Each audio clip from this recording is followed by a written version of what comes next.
welcome everybody to the Fasting Transformation Summit, where we are uncovering the most ancient, inexpensive, and powerful healing strategy known to mankind, fasting. I'm your host, Dr. David Jockers, and today I'm going to talk to a good friend of mine who happens to be an incredible doctor and an athlete who has used fasting to help her overcome chronic health conditions and to be able to perform at her optimal as an athlete and as a doctor.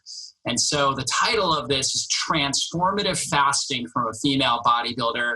My friend is Dr. Rosie Main. And Dr. Rosie has a passion and vision to educate her community on a new level of thinking towards health and inspire people to start making healthy lifestyle choices, and has done so for almost 20 years. She currently sees patients in her clinic, Main Health Solutions, in Meridian, Idaho, helping families live to their full potential. She's a team chiropractor for USA Wrestling and has been traveling internationally with the team since 2009 to help them achieve peak performance, and was USA Wrestling team doctor at the 2012 London Olympics, and was the team chiropractor for USA Wrestling in the 2016 Olympics in Rio de Janeiro, Brazil.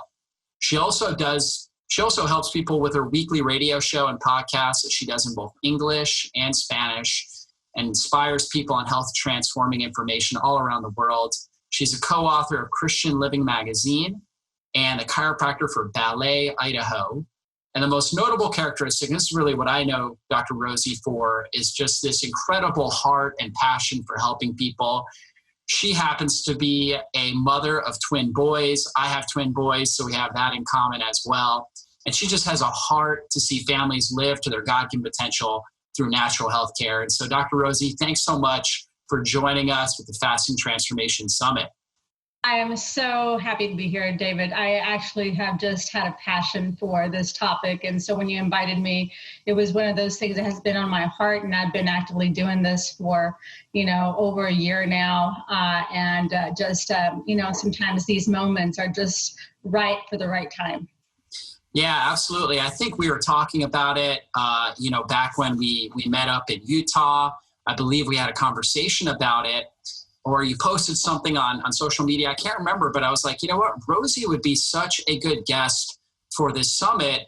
And I remember we talked a little bit a while back about, really what you struggled with Crohn's, right, years ago, and discovered fasting through that. And I'd love for you to share that with our audience. Yeah, so that's actually one of the biggest things that brought me to what I do now with natural health through chiropractic. I was a bodybuilder back in 2000 and going to school.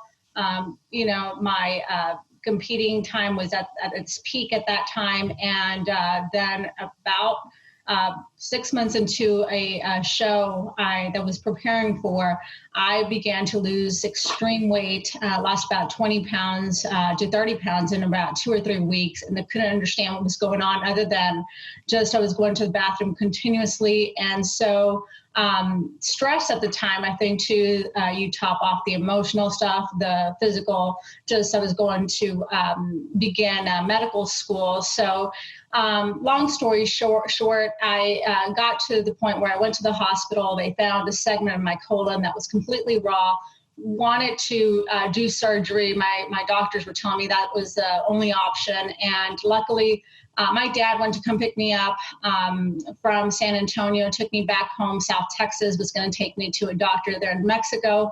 And my cousin came to talk to me. She says, why don't you go talk to my chiropractor I work for? And I had no idea that, chiropractic had anything to do with health other than back pain. And so fortunately, once talking to him and after spending the summer there, things changed for me that I ended up going to chiropractic school, which leads me to what I do today. So I'm very thankful for the circumstances that sometimes we have to go through. But because of that started my journey through health. And I do a lot of still things to help heal my gut with even fasting, bone broth fasting, those kind of things for my gut. But here, David, recently, my struggle personally with my story has been my insulin and glucose sensitivities. My mom actually lost her health through diabetes. My sister last year at 47 also died from diabetes. So I have always had to struggle watching my family with just issues with health. And again, the circumstances that you walk through are for a purpose. And I have no doubt whatsoever that, this has happened to me. I've been really sensitive to glucose, and more so through stress. Just this July, my dad had a heart attack, a stroke, and he's, been struggling with his health. But because of that, last year with my sister dying, it totally, my insulin resistance was huge. My levels and my sugar were up to like about 300, 350. Wow. Yeah. So it was an eye opener. It was a stress, as far as I'm concerned, was what did it. I eat right. I mean, basically I stick to a very good, ketogenic kind of type of eating, but the stress, the cortisol just rose up those sugar levels. So I had to do something. And again, through prayer first, I started to seek answers, and all I could read everything and everywhere in the Bible was back to, going to fasting. And I really didn't know much more than the bone broth fast that I would do. What else? So I started really researching into fasting, and that's what brought me this last January 2018. I started tapping into doing lots of different type of fasting, and it's been beautiful to watch how the transformations occurred, not only with my health and my sugars, but also even with my lean body tissue. I couldn't, maybe because I'm getting older or whatever, but I couldn't get that lean body tissue where I wanted it, and my fat percentage was over 30%, almost to 40%. And I didn't understand what was going on, but I definitely have brought it down closer to 20% now. And now as I compete, I want to bring it down into the teens again. So yeah, it's been amazing to see things change. Yeah, absolutely. That is remarkable. And, you're so right that stress plays a huge role with our overall health and definitely will drive up blood sugar. And so you were seeing obviously detrimental effects from that.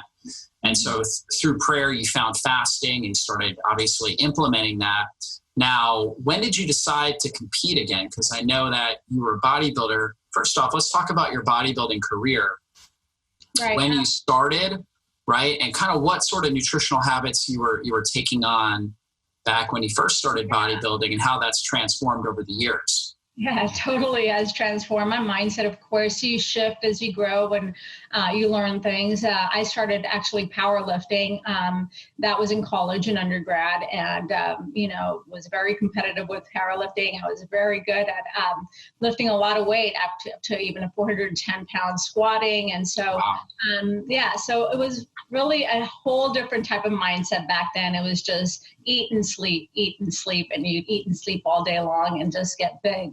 And it got to the point where I got too stocky. So I started to find other ways of keeping the sport. And so I started bodybuilding, and I had a friend of mine start training me. But the whole concept of eating back then with bodybuilding was eating every 2 hours. And so to keep up with that regimen of eating 2 hours and preparing, but the meals back in the day of bodybuilding back in the 1990s, and that's whenever I was doing it, really heavily, and then in the early 2000s, it was just eating whatever. It wasn't about eating good food. It was just getting the good meal in there with good macros, but it was all just whatever was there: protein bars, energy drinks, protein drinks that were very acidic. And that's what I know that also was a tipping point for me with my Crohn's. I mean, it was totally inflammatory diet.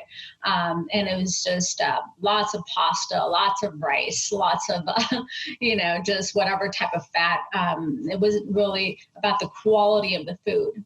And when I met up with that chiropractor, he totally changed my mindset on inflammatory foods. And that's whenever I started to learn more about that and healing the gut. And that's whenever I started to implement some of the changes of getting rid of the refined foods, going back to real foods. And so then that's whenever I started competing more as a figure competitor. So bodybuilding is more of now they call it physique but basically bodybuilding now for women has become physique. But then I've started to tap into figure competitions. And so in the 2000s, I competed figure competitions, won a lot of events, again, but doing it with real food. And so got rid of all the toxic food. That did amazing stuff for my health and also my performances. And we were just winning one after another. It was beautiful. Then I got pregnant and, things kind of, my mindset was more into making sure I was there for my kids. So I kind of put bodybuilding and figure aside and have now, I think I competed once or twice after I had the boys, but then decided, you know what, my efforts are going to go to my kids. But now doing it again, I want to do it in a whole different mindset. And again, doing it healthy, even better than ever, trying to implement now the fasting and being able to prove that you can do this while you're fasting, while you're still maintaining a healthy lifestyle. Yeah, and I definitely want to come back to that. But, first off, I want all the viewers to know that, number one, being an entrepreneur is not for the weak at heart. To begin, being a bodybuilder is obviously, very, very tough sport. And then being a mom of twins, I'm a father of twins. I see what my wife goes through. I know that is definitely not for the faint of heart. Very, very challenging. So obviously you've been doing all three of these things. So I think, it's okay that you took several years off to help, raise your kids. That's for sure. And so you were competing. This was back 2005 to probably 2012 was my last show. Yeah. So I still have always kept up working out, doing CrossFit, just doing high intensity training in my garage now. And so I've kept up with my muscle, but now want to really lean into going back to either just figure or even physique if I can get enough muscle on my body.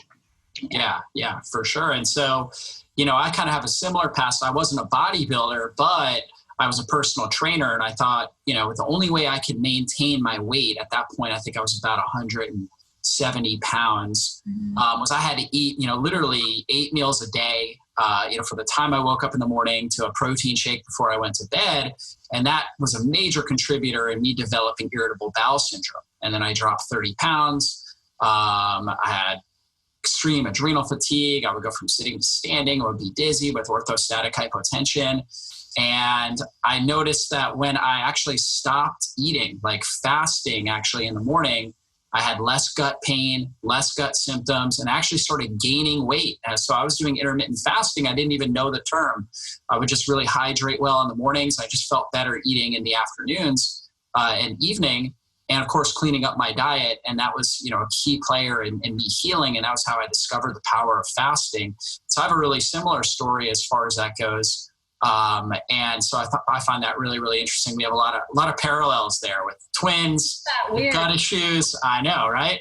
And I've got diabetes in my family as well. And my blood sugar, when I developed skin cancer later, when I was 28, that was a huge factor. I had high stress and high blood sugar. And, and I was eating a healthier diet than just about everybody I knew, but these were big factors. And so fasting and ketosis really helped me heal both of those conditions. And so let's talk about, the mindset shift, because I know when I shifted to eating, I typically, when I was healing from irritable bowel, I reduced my meals to 2 meals, 1 to 2 meals a day, which is, still what I typically do. And that was a huge mindset shift for me. I thought there's no way, I'm going to lose weight. And as I started, actually, my muscle tissue got better. I actually was gaining weight. I felt stronger in the gym. I thought, I can't believe this. How is this even possible? All my professors, I was taking exercise science classes and they all said, well, that doesn't work like that. But obviously it does. And so what was your mindset shift as you've embraced fasting here?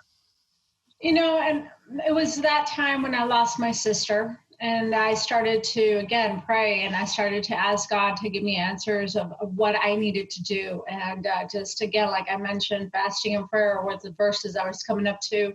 And my mindset at that point is that I was not going to allow my kids to have to suffer, just like my sister suffered, my mom suffered, or us, even as my other sister and I have been caregivers. And so the mindset was, the fact is there's people out there searching for answers, and I need to find out what has to happen in my life so I can go better, help others. And I knew at that time that it had to happen where it was an extreme paradigm shift. I started fasting just spiritually, not really for the sake of physical, just spiritually. And I started to still check my sugars, and things were going down and down. So I was like, wow, this is something, and so I felt clearer too. Of course, I know I was more connected to a higher source, but even just mentally, I was able to handle more. And that's whenever I started to research more into the physical component of fasting, and started to really dive into what was going to happen if I did this while I was working out, because at that point I wasn't working out, would just rest and not do anything extreme. So I started tapping into that, and I started to see even better lifts and better trainings. And so the mindset, I think, at that point was, you know what, I'm going to use 2018 like a time of just healing. And it was more for the sake of doing it, not only for me, but being able to be there for my family. And that was the biggest thing, after losing my sister, I'm like, who's next? And after that, I think was a light bulb moment, the epiphany that we need sometimes to wake up and do something about it. Yeah, it's the pain to purpose story. Absolutely. And so you took the spiritual approach, and you were saying, okay, well, I've had all these issues going on with my family. I want to just take time and just surrender myself to God and hear what he has to say to me. And fasting can be one of the most powerful ways to do that. What was your experience like when you first started fasting? Was it really, really uncomfortable for you? And did you just basically deal with that with lots of prayer? What was your experience like as you first got started, and did it get easier over time? I think that the fact that I was already in the term that we use in the ketogenic world is keto adapted. I think that made it a lot easier. The fact that, my body was already using fat for fuel. But what made it easier is that initially I started with just a 1 day, 2 day fast. And then gradually I would increase the amount every month. I committed that, for this year, every beginning of the month, I'm going to do a fast, an extended fast, not an intermittent fast. I had played with intermittent fasting, and that was already doing really good benefits for my body. But I think that the biggest change in my glucose levels and my healing, with autophagy being a big concept that I learned at that point, is the healing began when I did extended fasting. And so I started with a 2 to 3 in January, checked my levels were good. So for February, I started, I said I'm going to aim for 5 days, and I did the 5 days. Then in March, I just kind of did a little bit more. And I think my longest fast, a water extended fast, has been up to 9 days.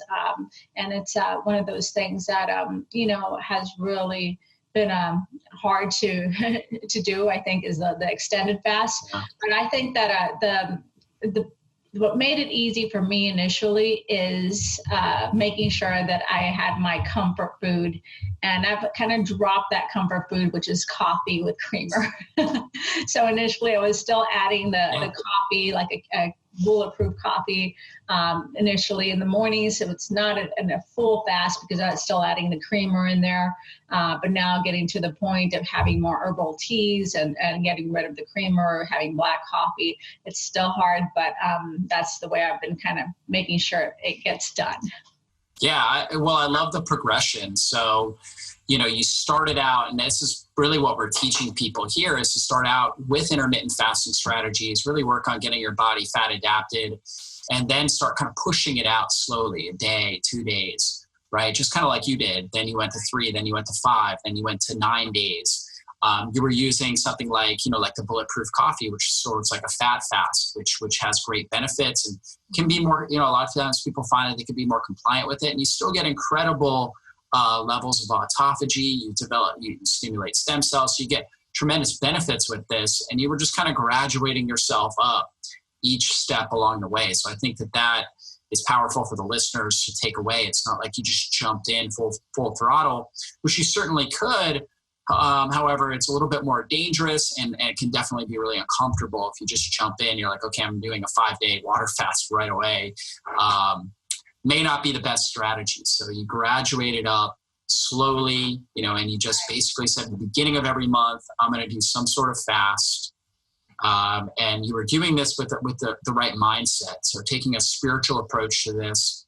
Yeah. As a way of honoring God. December of last year, I started the 16-hour and the 24-hour fast. Yeah. And so actually now these last 2 months, my commitment for November, December this year is to do also like a intermittent fast, but I'm doing the 24 to 48. So right now I'm actually fasting. I fasted Monday and all the way till 2:00 today. I start my first meal, then I'll eat today, then I'll fast again Wednesday, all the way till mid Thursday, then I'll eat then. And then Friday I fast again. And then Saturday I have my feast day where I'll eat all 3 meals and kind of have diet variation, which is what I'm implementing these last 2 months.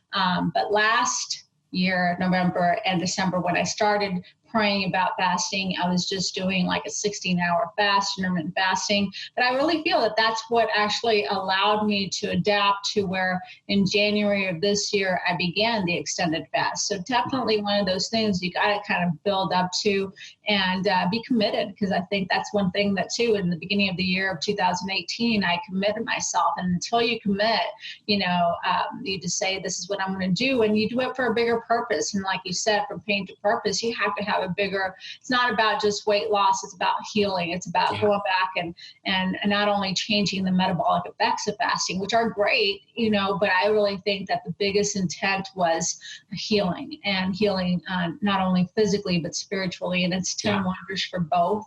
And that's where, I'm actually doing a seminar in January for my patients to do this for themselves as well. It's just worked so good for me, but it is a journey. Yeah, absolutely. And taking that mind, body, spirit approach, I think is so powerful. And so, the whole time you were working, you're still taking care of your kids. How old are your kids now? They're 10 now. Yeah. So they're 10. So you're still taking care of your kids, and you're a chiropractor in a very high volume chiropractic office, very successful chiropractic office, and you're hustling, you're working, you're working out, you're doing all these types of things. And so did you see any decline in your performance, or how did you deal with that? Initially, it was hard. Initially my body still was trying to figure out what I was doing. And so I think that whenever I would have just those moments of weakness, again, the beautiful thing is my husband participated with me. He actually did it with me and has done so even to this day. He's doing it not because he truly has something to do it for, but he's just an awesome husband, and I can't brag enough about him. But I think what makes fasting easier is when you're busy. When you're busy, you don't have time to think of yourself for eating. It actually makes it easier. When I'm with my Mondays, Wednesdays, and Fridays are my busiest day in my practice, making it very doable, because I'll just have my tea, my water there, and I'll just be sipping that as I'm seeing patients. And it's harder whenever I'm home, like Tuesdays and Thursdays, I'll be here. Yeah. Kids want something to eat, cooking for them. So I'm having to just kind of sip on my tea, and that makes it a lot harder. But again, I try to tune into my bigger purpose again, every time anchor to that. So I'll be listening to either fasting videos, or I listen to Jason Fung a lot. Dr. Jason Fung is just amazing, and he's so awesome to listen to. So it's been wonderful to be able to just keep my mind focused on the purpose. Yeah, for sure. And I have the same experience. When I first started fasting, it was like I would do it on a weekend because I needed to rest. I knew my performance was going to go down. Now I get and this is one thing for the listeners to understand, is like, as you develop your fasting muscle, fasting becomes a lot easier. And you can perform at a higher level, and it's easier to get things done. You have less distractions. Yeah, the ketones are elevated in your brain, so you're sharper. So for me now, my busiest days are when I'm fasting, just kind of like you. And it's actually harder when I'm less busy, because then I'm thinking, oh, this would be really nice to eat. So it's good to be able to create a schedule over time where, maybe in the beginning when you first start, don't put too much stress on yourself while you're fasting. Then as you start to adapt to it, then you create more of your busyness around the fasting and more of your downtime around your eating periods. So I think that's a great tip right there. And now you're doing the alternate day fasting. And we actually have Dr. Jason Fung on the summit talking about alternate day fasting and the benefits of that. He's a big advocate of that strategy. And that's obviously what you're doing now, which I think is a really great strategy as well, because, when you're doing like an extended water fast, there is a process you've got to take to break that fast that, it can take several days, right? I always say for every 2 full days that you are doing a water fast, you want 1 recovery day where you're just implementing more smoothies and liquid nutrition, maybe some fermented foods. Whereas when you're alternate day fasting, you can eat normal when you're breaking that fast. So it's a little bit less, you can get right back into your lifestyle. It's easier, I think, to incorporate into a busy schedule, and you get tremendous benefits, lots of autophagy. You even are developing, some people say you've got to fast longer for stem cells, but actually you are starting to develop some stem cells. And by doing the repeated fasts like that, it can be very, very powerful stimulus over time to rebuilding your entire cellular body. So I think that's a great strategy, and I think it's very easy to incorporate. You also mentioned the diet variation, kind of incorporating some feasting in there as well, because, certainly we don't want the body to we get a lot of benefits from being in a time of famine, like the downregulation of inflammation, the ketones, the human growth hormone, all these amazing healing benefits. But if we're in famine too long, that thyroid shuts down, metabolism shuts down, and it's, in a sense, our body wants to go into hibernation. So you're using some feasting to help boost up the insulin, to help basically rebuild your glycogen stores and to activate that thyroid hormone. And how are you doing your training now with the alternate day fasting? You said you're training for a competition. I'm training a 4-to-1 regimen. I do 4 workouts Monday through Thursday. I'll rest Friday, then 4 workouts. So it just cycles. So I haven't changed that. I think that it's actually with this every other day fasting. I feast on Saturday. So I know that I'm going to feast on Saturday. So Sunday has become my leg day, because that's a very taxing day. But on Saturday, I'll allow myself for carbs, so I'll have my, sweet potatoes. I'll have I've even gone to brown rice, whole grain rice, and whole grain, grains like oatmeal. And so I'll even add those in there, kind of shock the system a little bit. My bowel doesn't really like it with my, issues with my gut, but it's worth it. to kind of like, my mind just knows I'm going to have that day of rest. Yeah. So doing my extended fasting, 3 to 5 days. I did it for November, and what was beautiful to watch and what I've seen is that my ketone levels are staying high even when I begin eating, and like my ketones are still at 4 or 5, and so it's been beautiful to see that.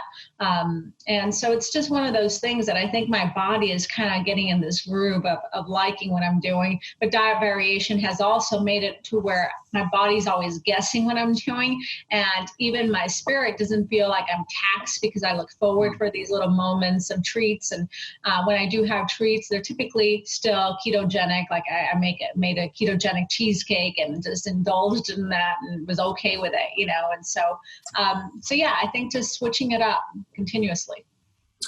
Yeah, absolutely. I think, when you feel deprived, it's a lot harder when your mentality is saying, I'm feeling deprived, it's a lot harder to carry this out and make this sustainable. So you've developed these strategies using the feasting days and having these treats, and you've recreated a basically you create a very good relationship with food.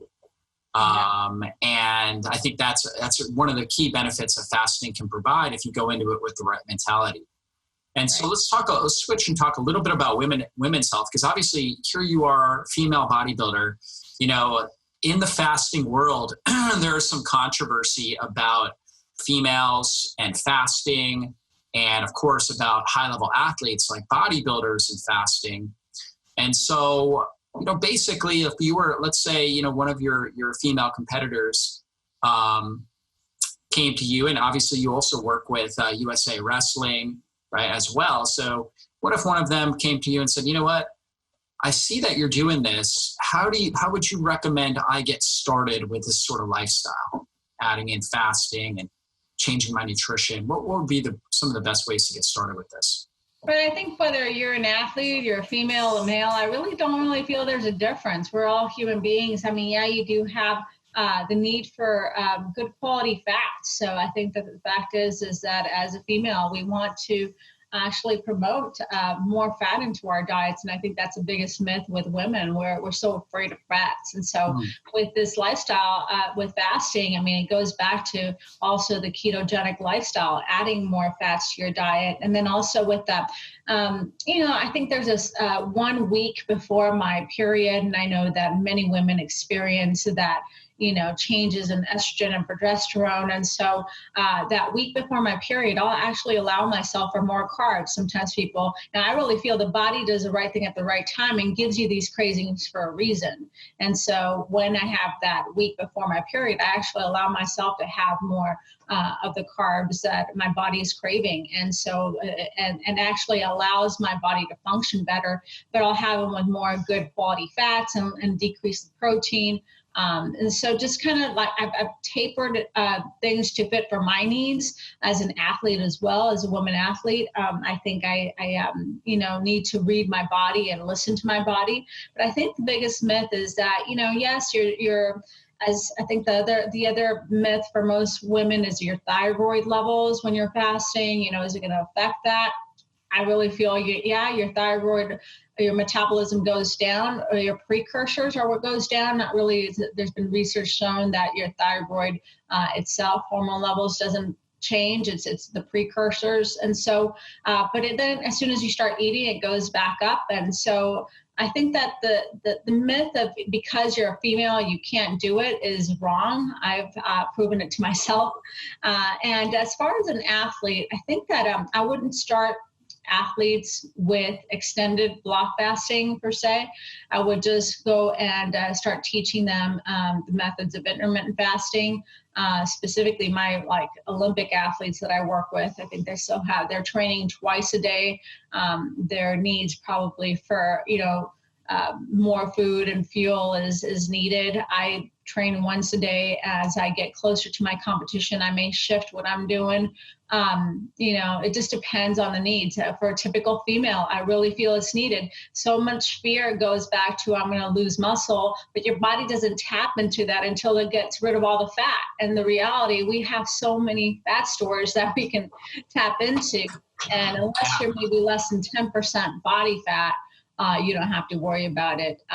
You losing the muscle. I mean, it's an extreme bodybuilder may lose some muscle, but a typical female, we carry a lot of fat. Now, if you are pregnant, I would probably not advise, you know, fasting, of course. You know, you would want to make sure you keep your fat levels up and you stick to a good, healthy diet that is filled with good nutrients all across the board. Yeah, absolutely. In total agreement with that. When you're pregnant, you definitely don't want to tell your body you're in a time of famine. It's not good for fertility. So yeah, that is when you eat and you eat well. Now, you know, definitely a big fan of the intermittent fasting for bodybuilders. I think that can be so helpful where they get a lot of benefits, whether it's bodybuilders or wrestlers. Obviously, you know, it's got to be catered to the amount of activity that the athletes have, right? But I think that can play such a big role. And people will ask me, you know, will I lose muscle? Whatever muscle you do lose is the muscle you don't want, because your body's going to take the most inferior cells, the cells that are the oldest, the most structurally damaged, the organelles or the mitochondria in there that are the most damaged, the least effective, and it's going to break that down and make more effective mitochondria, more effective muscle cells. So you end up with the potential to add more strength and more power to your body. And so that's what I've noticed personally with my training. And I think there's actually a research study I just read here. You have fat in between your muscle fibers that your body will choose to even get rid of, making your body even leaner in essence. So you have so much stores, and not only that, the debris, like you said, the old cells, and so growth hormone has been shown to improve. And so it's just one of those things that we got to understand, that our bodies are so smart, and I think we underestimate the brilliance of our bodies to try to survive and not get rid of the things that it wants, but it gets rid of everything that it doesn't want. Absolutely. Really good. And so what are the top 3 to 5 tips you would want our listeners to know about health and about pursuing a really healthy fasting lifestyle? I think the biggest issue with most people with health today is that we underestimate that power that made the body to heal the body. Is that we have more faith in a stinking pill than that power. Yeah. And I think that's the biggest one. I want to make sure people understand that our bodies are made to thrive and survive, but we want to make sure that we go back and honor our bodies and put the right things in and get the wrong things out and allow our body to function the way it should. The fact is that all these diseases, in our medical model have been treated with just an outside-in approach instead of an inside-out approach. I think if I were to tell you my biggest my passion is to teach people the principle of healing from within. And so then you want to honor and remove any interferences, whether it be emotional, physical, chemical. And so we want to remove everything that's toxic, whether it be stinking thinking, whether it be interferences with the chemicals that are putting in the body. So the number one thing would be toxins, getting rid of all those toxic things that are destroying our body's function to heal. And so it could be the chemicals, not only from your food, but your personal hygiene products, that these toxins actually bind to fat. So it makes it very, very bad for your body, because it's not only going to make it hard for you to lose weight, because toxins, once bound to fat, your body doesn't want to release the fat. So you want to get rid of those toxins. Not to mention neurotoxicity is the number one thing that we're seeing today, with these toxins embedded in your fat cells in your brain. And so you're seeing all these kind of diseases with Alzheimer's and MS and ADD, and people are just being drugged up for it. And so the number one thing is get rid of the toxic things that are going into your life, both physically and also even emotionally, the toxic people and all that toxic thoughts that you're less than, or you're weak, or you're not meant to heal. And then the number two thing is also removing everything that is toxic that has been put in the body by man, like even sugar. Sugar is one of those things that has been replaced by corn syrup and all these bad, genetically modified foods. So processed sugars, going back to real foods. And then if you are going to just make some changes, going back to real sugars, and just those things that you can start changing, but then even getting rid of sugar altogether. It's so inflammatory and it feeds cancer. So just making baby steps to go back to getting less sugar in the system, and using the last thing that I tell my patients is, when it comes to health, I think that we have that myth of fat is bad. And in essence, everything is in your body needs fat for fuel. And we're designed to utilize fat for fuel. And we become sugar burners instead of fat burners. So going back to real good quality fats and getting rid, of course, of all the toxic fat, hydrogenated fats, just like everything you preach, David, and all your, the things you do. But going back to real fat, not being afraid of it. As women, hormones, everything, your body is made up of fat, your nervous system. So we need fat. And so implementing that.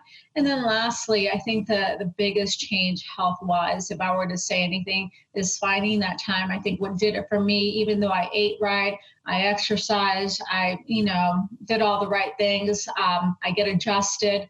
But the biggest thing that shifted my health to where it was deteriorating is the stress. And sometimes we can't we can't get rid of that, but I had to go back and find my true source of healing. That's, for me, it's God. I would never, I don't know what I would do with that source as being the number one thing, and just being present with him. For you, it may be something else. I'm not sure, but I think there's sometimes we don't put enough priority in just taking that time and that moment to get rid of all the distractions in this world that are leading us astray from the healing that we need from within. Yeah, that is so good. And I think that fasting, along with really working on our mind, our emotions, and our spiritual walk, helps us build resiliency. Mm-hmm. This ability to adapt to the stressors that we're under. I always tell people, we can't just sit back and think life's going to get easier. Maybe it will, maybe it won't, right? But the reality is we can always get better, we can get stronger, we can get more resilient at handling the stresses in our life by being present moment, by doing things like fasting, boosting up ketones, stimulating stem cells in our body, boosting, optimizing our hormones, and then growing closer with God and having, a father-son or daughter relationship, right? Where we can walk as victors in life. So I think that's so powerful and such a great interview, Rosie. And so thanks so much for sharing. And what's just any final words of inspiration? And I'm sure people will want to follow you on social media and your website, especially as you prepare for this bodybuilding competition. I'm sure people will want to see how you do. So I'm not sure where you're hanging out on social media, but be sure to let people know. I'm not sure you should do videos or something like that, especially as you prepare, because there's not many bodybuilders, competitive bodybuilders, are practicing things like alternate day fasting. And so this could be a really just a great, there's so much interest in fasting and ketosis and things like that. So I think this would be really, a great path for people to just follow you and see what your results are. And of course, I'm sure you'll be sharing more when you said you were going to do a seminar in January with your patients. And so this would all be great. I'm sure a lot of the people that are listening would love to follow you. So where can people follow you, and any final words of inspiration? Yeah, definitely. I'm doing a seminar, but also creating a webinar for it, and just really getting it online. Like you said, I think that the circumstances in our life are there for a reason. I have no doubt that this has occurred in my life so I can empower others. So I'm going to do so. I think I've always held back and this because I was either too afraid, because how could she, being the one that talked about nutrition, fall into this trap of having insulin resistance. And so, but we all are not immune to these things. But because we go through these trials, we're able to use it for a bigger purpose. And so I'm going to truly take your word for it. And I hadn't even thought about it, but I will start demonstrating just what I'm doing more so. Right now, I already do a lot on my Facebook. That's on Main Health Solutions. And you can look on my Facebook page, Main Health Solutions, my YouTube page too, Main Health Solutions. Main is my last name, MAIN, Health Solutions. And then I also have my Instagram, Rosie Main, ROSIE Main. The biggest thing that I'm going to probably start to implement is it also in my Spanish web page and everything. So that's what my heart is too. I'm passionate about the Spanish community. I'm Hispanic background, so I'll be doing this in one that's called La Dulce Solución, which is the sweet solution. So I'm excited for just what's coming, and you actually inspired me to track this online. So I'm very excited for this, David. Thank you. Yeah, I think it's a brilliant idea, because again, just the idea of being a bodybuilder or a female athlete that's implementing fasting, ketosis, feasting days, just all the things that we talked about here, people just, they're not seeing enough of this. And I think that people will be really, really interested in learning more.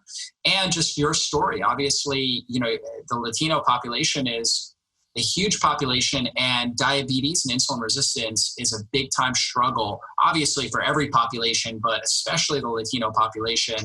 And so I think, you are a walking inspiration for them. And, if you're in the Idaho area, you're near Boise, right? Meridian is near Boise. Definitely if you want a great doctor who's going to love on you, give you incredible chiropractic adjustments, support your health journey. Definitely check out Main Health Solutions.